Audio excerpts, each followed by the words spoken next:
क्या जो हम जिंदगी जी रहे हैं वो सच है या एक माया है? इज इट ट्रू और is it a part of an illusion? क्या जो जॉब या जिस कंपटीशन की वजह से हम अपनी पूरी लाइफ सैक्रिफाइस कर रहे हैं, क्या वो रियलिटी है या वो भी एक इल्यूजन है? Yes guys, welcome to our new class. आज हम बात करने वाले हैं माया की। माया, इल्यूजन वर्सेस रियलिटी की। और ये कॉन्सेप्ट हम देखेंगे अद्वैत वेदांत के आइज से। यस, हम आज बात करने वाले हैं उस माया शब्द की जिसने पूरे ह्यूमन लाइफ को एक ककून में बांध रखा है। एक ऐसी इल्यूजन की दुनिया जिससे हमें सब कुछ सच लगता है, लेकिन एक्चुअली में वो सच शायद नहीं है। यस, तो आज हम यूनिट 3 का एक और नया टॉपिक स्टार्ट कर रहे हैं, that is maya, illusion versus reality, Advaita Vedanta के कॉन्सेप्ट से। और ये आपके कोर्स का पार्ट है। तो हम शुरू करते हैं आज का टॉपिक। बात करते हैं माया की, विच इज इल्यूजन। आज हम बात करेंगे meaning of maya, scope of maya और उसके वर्क प्लेस इम्प्लीकेशंस की। So what is Indian knowledge system? सबसे पहले हमें यह जानने की जरूरत है कि हम ये पढ़ क्यों रहे हैं माया। Indian knowledge system is traditional knowledge encompassing philosophy, science, arts, and life wisdom passed through generations. यानी ये जो माया का कॉन्सेप्ट है ये आज का नहीं है, ये generations का कॉन्सेप्ट है। Modern relevance integrates ancient insights with contemporary education, fostering holistic understanding and balanced living. माया से आज भी हम उतना ही रेलेवेंस निकाल सकते हैं जितना आज से हजारों साल पहले हुआ होगा। Life connection bridges abstract philosophy with practical life applications, including workplace dynamics and personal growth. Yes, my friends, life से कनेक्शन भी हमें इंडियन नॉलेज सिस्टम के थ्रू पता चलता है। नाउ, माया का कॉन्सेप्ट अद्वैत वेदांत में हमें पढ़ना है, लेकिन व्हाट इज अद्वैत वेदांत? इसके बारे में हमने बहुत डिटेल में बात की है हमारी फिलोसफी सीरीज में। सो अगर ये वीडियो आपको थोड़ा भी डाउट लगता है, आप उसको दोबारा जाके देखें और आप समझ पाएंगे कि what was Advaita Vedanta all about. But for now, एक छोटा सा crisp introduction. The non dual philosophy, reality is fundamentally one without division. जी हाँ, the ultimate truth, Brahman is singular and unchanging. Core principle, Atma and Brahm are identical. The perceived separation is illusion. अद्वैत वेदांत को non dual philosophy भी कहा जाता है। अद्वैत, जब हम word को डिकोड करते हैं, ये कहता है अद्वैत, यानी कि नो डुअलिटी। नो डुअलिटी मतलब सब कुछ एक ही है। अद्वैत बोलता है कि ब्रह्म और आत्मा एक ही हैं। जो हमें सेपरेशन दिख रहा है वो है इल्यूजन की वजह से, बिकॉज ऑफ माया। जी हाँ। नाउ, माया का क्या मीनिंग है अद्वैत में? पहला है illusion, projects what is unreal as real, obscuring true nature of existence. Second है appearance, creates the appearance of multiplicity in the singular reality. And third is impermanence, reminds us that worldly phenomena are transient and temporary. Maya is the cosmic power that makes the infinite appear finite, the unchanging appear changing, and unity appear as diversity. जी, ये वो माया है जिसकी वजह से हमें unreal real लगता है और हमें एक की जगह बहुत दिख रहे हैं। हमें लगता है कि हर कोई अलग है जबकि सब एक ही का पार्ट है, और इसीलिए इस कॉन्सेप्ट को माया का नाम दिया गया है। अद्वैत सिर्फ एक फिलॉसफी मानता है कि ब्रह्म और आत्मा एक है, यानी मैं ही ईश्वर का रूप हूं, मेरे में ही ईश्वर है, कोई दूसरी जगह ईश्वर नहीं है। सो ये चीज आपको समझनी है इस फिलॉसफी का कोर कॉन्सेप्ट, जिसमें हम माया एक कैटेगरी है, हम पढ़ेंगे कि माया क्या है। माया वो एक पर्दा है जो हमें ब्लर कर रही है हमारी नॉलेज को कि एक्चुअली में there is no multiplicity, rather it is just a singular reality. Now, what are the key features of Maya? Non-absolute reality, dependent on Brahm and creates duality. अब देखिए, माया का कोई इंडिपेंडेंट एग्जिस्टेंस है ही नहीं. ये सिर्फ भ्रम और उसके अपियरेंसेस पर डिपेंड करती है. जैसे कि हमारा सपना हम जब सोते हैं आता है, तो वो सपना तब तक ही रहता है जब तक हम सो रहे होते हैं. जैसे ही हम अपनी नींद अपनी निद्रा से उठेंगे, हमारा सपना टूट जाएगा. वैसे ही जब तक हम उस भ्रम की रियलिटी को एक्सेप्ट नहीं करेंगे, नहीं समझेंगे, तब तक हम उस माया के जाल, उस माया के सपने में गुम रहेंगे, खोए हुए रहेंगे. सेकेंडली, ये भ्रम पे डिपेंडेंट है. जैसे कि पानी, समुद्र में जो बहाव होता है वो उस समुद्र पर डिपेंडेंट होता है, वैसे ही ये सारी माया जो है वो क्रिएट कौन कर रहा है? उस अल्टीमेट रियलिटी की वजह से हो रही है, यानी कि भ्रम की वजह से. जब आपको ये बात समझ आ जाए कि भ्रम ही सब चीज का कारण है, तब आपकी ये माया गायब हो जाएगी. अब ये डुअलिटी को कैसे क्रिएट करती है? दिख रहा है कि भ्रम एक है, लेकिन माया होने के कारण हम उससे दो आइडेंटिटीज समझने लगते हैं कि मैं अलग हूं और ईश्वर अलग है. दिस इज बेसिकली सिंपली जो मैं आपको समझा रही हूँ कि अद्वैत क्या होता है. नाउ, हाउ माया वर्क्स, इस प्रोसेस को समझते हैं. भ्रम, माया, परसेप्शन, इल्यूजन एंड अटैचमेंट. जब भ्रम से माया होती है उत्पत्ति, तो उत्पत्ति से हम देखते हैं कि माया जब हमें दिख रही है तो हमें इल्यूजन्स क्रिएट होंगे और हम उस इल्यूजन से अटैच हो जाएंगे. जबकि अगर हमें डायरेक्ट भ्रम दिखने लगेगा तो ये बीच की जो माया है ना, जिसे हम परसीव कर रहे हैं, वो कट जाएगी. अब जैसे एक एग्जाम्पल देखिए, the very famous example of the rope and the snake. अगर कोई डिम लाइट रूम हो और एक रस्सी लटक रही हो, तो उस अंधेरे में हमें वो रस्सी सांप लग रही है. लग सकती भी है, लगती भी है कभी कभी, जबकि वहां कभी सांप था ही नहीं. वो हमेशा से एक रस्सी ही थी. और जब लाइट जलाते हैं तो हम रियलाइज करते हैं कि अरे ये तो रस्सी थी. सो ये है माया. माया क्या करती है? क्रिएट करती है डर. और डर किस चीज का? जो वहां पे कभी था ही नहीं. दूसरा, dream versus reality. In a dream, experiences feels completely real. Upon wakening, we realizes them as illusion. Our awakening life similarly operates under Maya's spell. देखिए, ये दो एग्जाम्पल से हम समझ रहे हैं कि जैसे हम नींद में सो रहे होते हैं, वैसे ही हम अपनी रियल लाइफ में सो रहे हैं. जब हम नींद से जागेंगे तो हमें हमारे ड्रीम और रियलिटी में अंतर पता चलता है. वैसे ही जब हम उस भ्रम को समझेंगे, तब हमें माया और भ्रम में डिफरेंस समझ आ जाएगा. नाउ, तीन टाइप की रियलिटी की बात की गई है in this Advaita. First is paramarthik, that is ultimate. Second is vyavaharik. And final one is pratibhasik. जो अल्टीमेट होता है वो एब्सोल्यूट ट्रुथ है, दैट इज ब्रह्म ओनली. उसके अलावा कुछ भी नहीं है. Brahman is unchanging and eternal, beyond time, space and causation. अब है व्यवहारिक, that is practical. Empirical reality we experience daily, that is object, relationships and social structures, valid in practical life but not ultimate.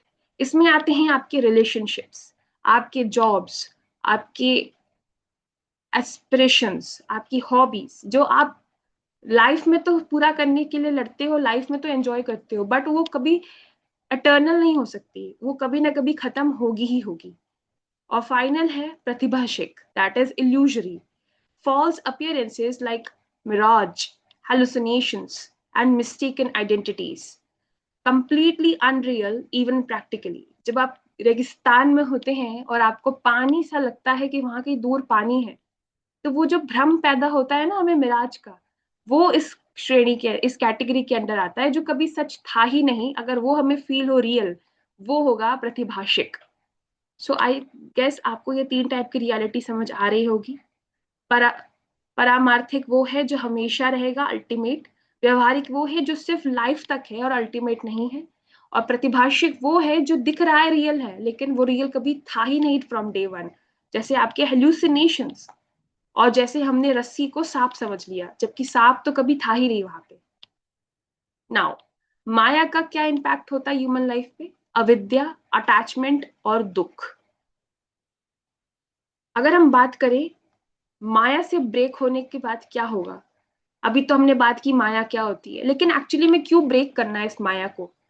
हमें ज्ञान मिलेगा, knowledge, study and contemplation of sacred texts and teaching to understand reality's true nature. और वो ज्ञान कैसे मिलेगा? पढ़ने से। क्या पढ़ना है? सैक्रेड टेक्स्ट को, टीचिंग्स को, ताकि हमें वो रियलिटी का ट्रू फॉर्म समझ आए, rather than माया में हम फंसे रहें।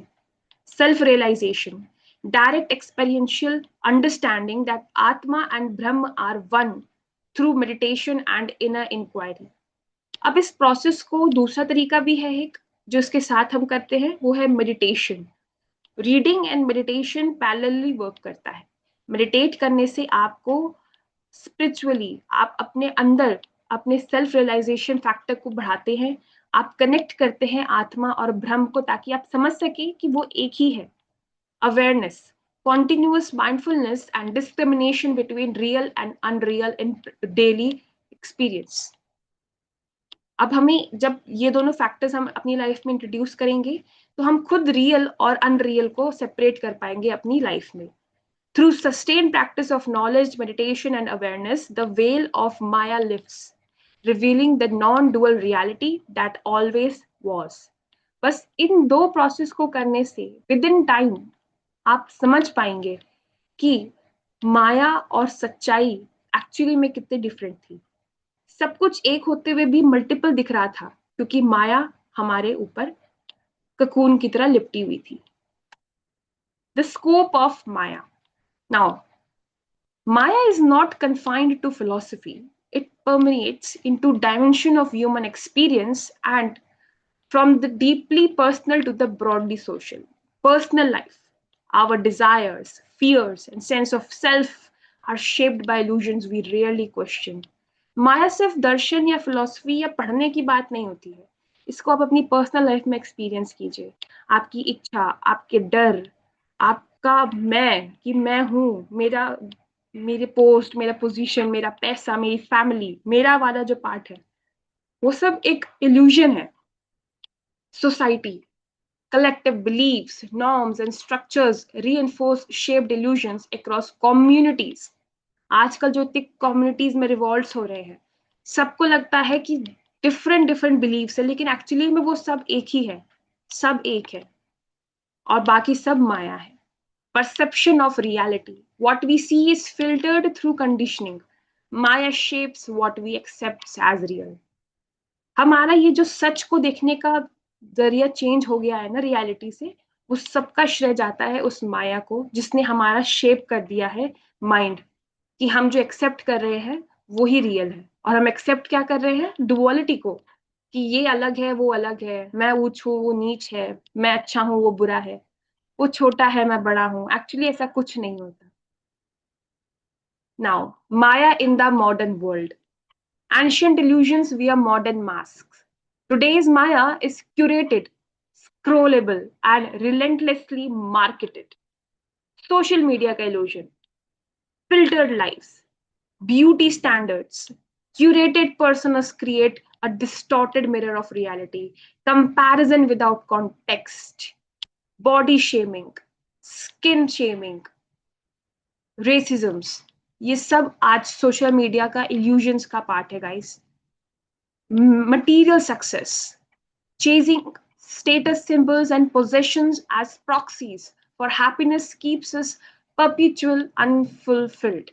दूसरों को देख के उनकी तरह बनने का जब हमें धुत सवार हो जाए और हम बिना कुछ सोचे समझे अंधाधुन सब कुछ छोड़ के अपनी उसी एक डिजायर पे वर्क कर रहे हैं, किसी को देख के अपने को जज करना, किसी भी चीज के पीछे बिना सोचे समझे पागल हो जाना, ये मैरिटल या ये मटीरियलिस्टिक सक्सेस आपका माया है आज के टाइम में।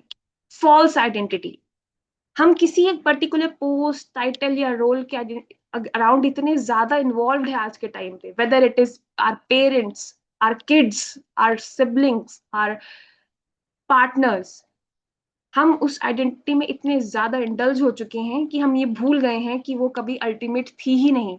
सबको एक दिन चले जाना है, ना फैमिली रहेगी, ना जॉब रहेगी, कुछ भी नहीं रहेगा फॉर अल्टीमेट।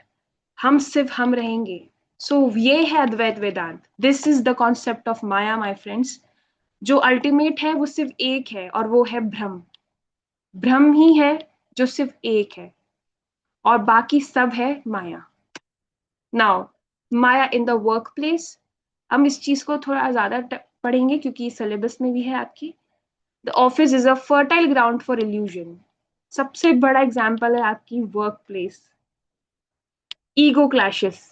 ईगो क्लैश किस बात की, कि तुमने मुझे क्यों कहा दिया, तुमने ऐसे कैसे कर दिया, जबकि ऐसा कुछ होना ही नहीं चाहिए। ना तू है ना मैं हूं, जो है वो एक ही है। Unhealthy competition, competing for recognition rather than contributing. Value distorts team dynamics.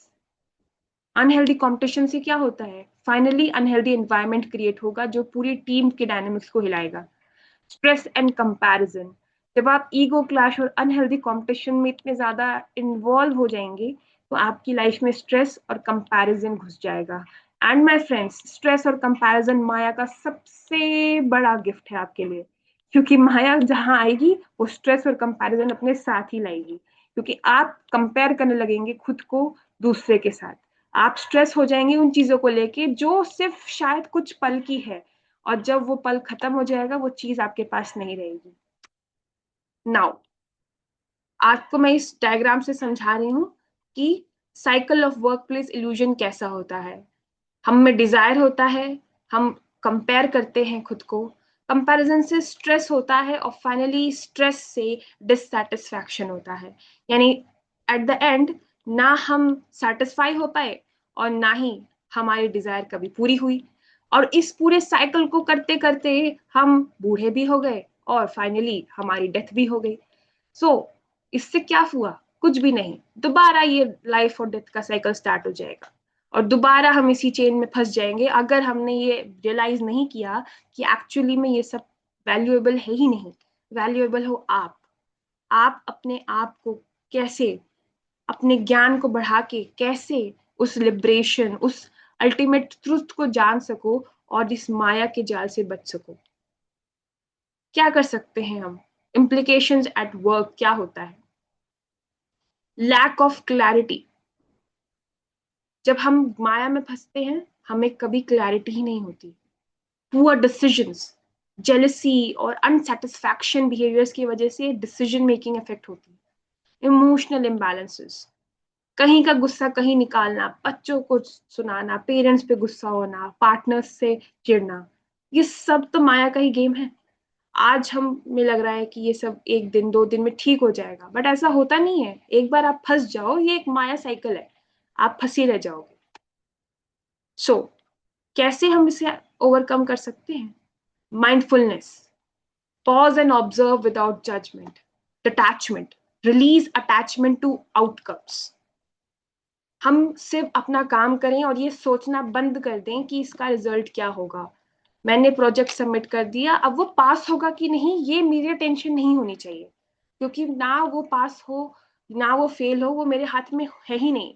वो किसी और के हाथ में है, जो कि है ब्रह्म, जो कि है गॉड। आपके कर्म का फल आपको गॉड देता है, कोई ह्यूमन में इतनी पावर नहीं है कि वो दे सके। जिस दिन हम ये समझ जाएंगे ना, हम उस माया के जाल से निकल जाएंगे। और finally, purpose, align actions with deeper values. हमारी वैल्यू सिस्टम इतनी स्ट्रांग है, इंडियन वैल्यू सिस्टम की मैं बात कर रही हूँ, कि आपको ये माया जाल में फंसने ही नहीं देगी। So come back to tradition guys, come back to roots. देखिए आपकी प्रॉब्लम्स कैसे सॉल्व नहीं होती। अब अगर आप समझ जाएंगे ना कि माया क्या है, तो वो आपको better better decision making, inner peace and productivity में हेल्प करेगा। एक छोटा सा केस स्टडी करते हैं, a tale of two parts. Consider two employees with equal talent, one driven by status, the other by purpose. Their outcome reveals the cost of Maya. One who is chasing status prioritizes title and recognition over contribution. decisions driven by comparison and fear of falling behind. Outcomes, burnout, chronic dissatisfaction, and strained relationships. Whereas the one who was anchored in purpose focuses on meaningful impacts and authentic growth, decisions guided by values and clarity of direction, and the outcomes was fulfillment, resilience, and genuine influence. Now ये आप अपनी life में भी देखते होंगे, people who prioritize too much for titles and recognitions, they tend to lose on their personal lives. Their decisions are driven by comparison and fear of falling behind, and hence they get too involved into things which are not ultimate, guys. आप शायद 5 साल 10 साल वो चीज enjoy कर लो, but वो आपके death तक नहीं रहेगी. It will not go beyond your death. So this is something we need to realize. I'm not saying don't work hard. This is not जो अद्वैत वेदांत कहता है. Please don't confuse it with not working hard. आप hard work करिए, always give your best, but we should not only rely कि मेरा जो काम है वो अच्छा ही होना चाहिए. नहीं, मैंने अपना काम कर लिया, बस मेरा काम इतना ही था. प्रायोरिटीज टाइटल्स और रिकॉग्निशंस पे नहीं होनी चाहिए, पर्पस पे होनी चाहिए. मेरा काम का पर्पस क्या था, what I am contributing. The difference is not circumstance here guys, it is awareness, and seeing Maya is what makes the second path possible. अगर हमें पता है कि ये चीज अल्टीमेट नहीं है, it will not go beyond our death, हम अपनी लाइफ में अपनी प्रायोरिटीज डिसाइड कर पाएंगे. We will be able to spend more time with our family, with things that are more important than things that are not. Now, Maya, work and awareness. थोड़ी सी एक summary ले रहे अगर हम आज हमने क्या बात की, तो हम देखते हैं कि 3 forces in constant interplay. When awareness enters the picture, everything shifts. माया और अवेयरनेस, ये दो अपोजिट चीजें हैं. जैसी अवेयरनेस आपकी लाइफ में घुसेगी, क्या होगा, माया से आपको छुटकारा मिलने लगेगा, आपकी माइंड में क्लियरिटी बैठेगी और आपका वर्क बेटर हो जाएगा. माया shapes the lens through which we experience work. Work is where illusion manifests most visibly in ego, stress, and comparison. Awareness is the bridge. It transforms how we see, decide, and lead. Awareness is not a destination, my friend. It is a continuous, gentle returning to what is real. Yes. So, आपको aware रहना है कि these things are just for some time और ये ultimate truth नहीं है. So now what we conclude through this topic is that Maya is not the enemy, it is the invitation. An invitation to look deeper, question assumptions, and lead from a place of genuine clarity. Maya shapes our perception, my friend. Every judgment, reaction, and decision is colored by the illusion we hold, most without knowing it. Awareness leads to clarity. Seeing the veil, even partially, restores discernment, empathy, and purposeful action. Now, what should we do? Balance is the key. Engage fully with work and life, not from illusion, but from a grounded, awakened presence. Mr. Eckhart ने कहा है, the eye through which I see God is the same eye through which God sees me. Yes. The eyes through which I see God is the same eyes through which the God sees me. का मतलब है कि मेरे अंदर ही भगवान है, guys. It is me. It is inside of me. मैं ही वो सोर्स हूँ जिससे मैं गॉड को रीच कर सकता हूँ. Rather than finding him in the places, why not let's just find him within ourselves. That is what Advait Vedant is all about. अद्वैत कभी नहीं कहता कि ईश्वर बाहर है, वो खुद कहता है कि आत्मा is equal to Ishwar, Brahma is equal to आत्मा और आत्मा is equal to Brahma. Yes, my friend. So that's it for today. And thank you for watching. आज हमने यूनिट 3 का माया इल्यूजन चैप्टर पूरा किया है एंड आई होप आपको ये समझ आया हो। If you like our video, subscribe, like, share and comment. और ऐसी ही हमारी फैमिली बढ़ाते रहिए। हम IKS से रिलेटेड सारे टॉपिक्स कवर करने वाले हैं। हम BBA का पूरा सिलेबस कवर करने वाले हैं एंड आई होप आपको ये हेल्प करे। और हम जल्द ही PYQs भी सॉल्व करना शुरू कर देंगे since exams are coming. So yes, see you in the next class. Till then, bye bye, take care, and keep studying.